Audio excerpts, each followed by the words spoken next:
If you ever see a notification on your security app telling you a guest has entered your home, but the live video feed shows your own empty living room from an angle that shouldn't exist, do not turn around. My name is Mark, and for 3 years I worked the graveyard shift for Vigilance Security, a private monitoring firm that oversees automated smart estates across the country. My job was simple, isolated, and utterly mind-numbing.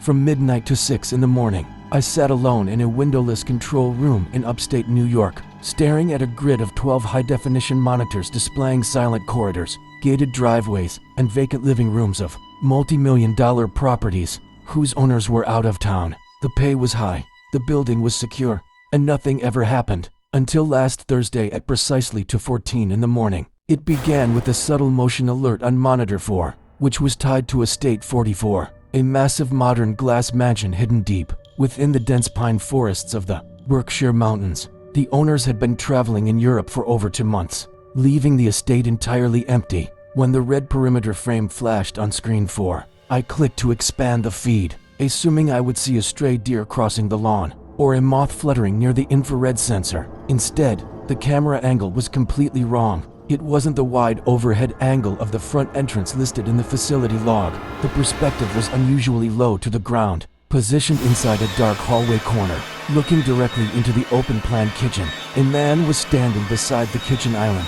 He had his back turned to the lens, wearing a charcoal gray hoodie with a fraying left sleeve cuff and dark denim jeans. My blood ran cold instantly. That was not a random burglar outfit. That was my exact hoodie, right down to the faint bleach spot on the right shoulder from a spill I had 2 weeks ago. Resting on the marble kitchen counter beside him was a faded blue ceramic mug with a chipped handle, an identical copy of the coffee mug sitting 6 inches away from my keyboard on my desk. I sat motionless in my leather chair, staring at the screen while the silence of the monitoring facility pressed in on my ears. I tapped my keyboard to bring up the camera metadata, convincing myself it was a technical glitch, a corrupt driver, or an old feed accidentally looped into the server queue. But the live timestamp ticking in the bottom right corner matched the digital clock on my desk down to the millisecond. 2:15 and 8 seconds a.m. On screen, the man began to turn around. He moved with slow, unnaturally rigid precision,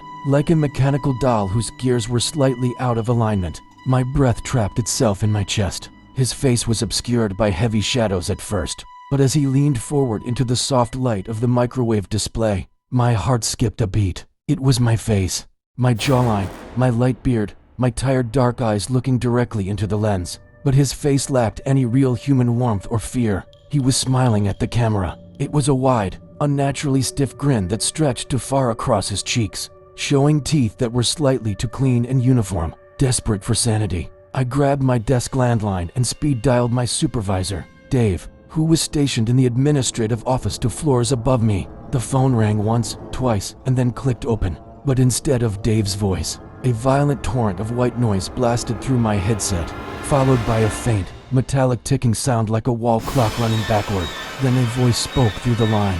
It was my own voice, perfectly replicated, but speaking in a hollow, flat monotone that sounded stripped of all emotion. It began reading a set of coordinates: 42.783 minus 73.912. Elevation: 52 meters below surface level. My hands shook so violently I dropped the receiver onto the console.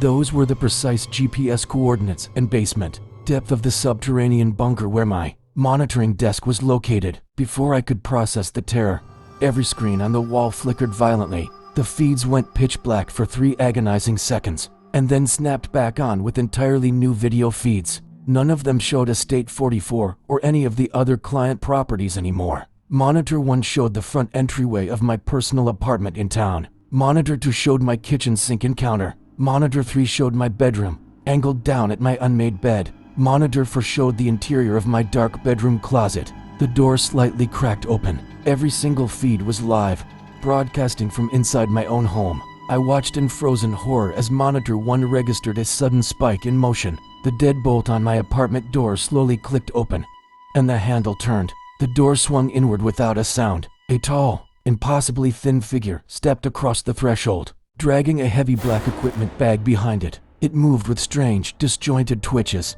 its arms swinging slightly out of sync with its legs. I reached into my pocket, pulled out my smartphone and unlocked it to call emergency services. But before I could touch the dialer, a text notification flashed across the screen from a blocked number. The message was short. Looking at the screens will keep you locked in place. Looking away will allow us to move faster. My chest tightened until I could barely draw air into my lungs. The steady hum of the server banks down the corridor seemed to mutate into a low, vibratory hum that rattled my teeth. This was not a hacker playing a sick prank.